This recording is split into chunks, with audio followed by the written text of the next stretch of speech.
مساء النور والسرور، حياكم الله جميعا. هذا فطورنا اليوم غير. اليوم عملت سلطة خضار مشكلة، كل الخضار كلها، فاصوليا، خيار، جزر، بطاطا، طماطم، خس.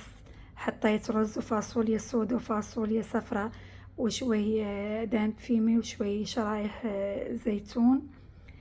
وهذا بعد الشوك الأرضي ونعمة كريم.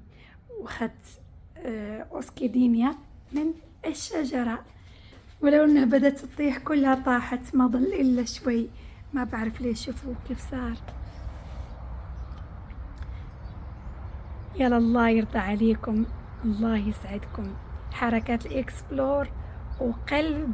الله يسعدنا ويسعدكم ويرضى عنا وعنكم، وتقبل الله منا ومنكم يا رب صالح الأعمال. في أمان الرحمن.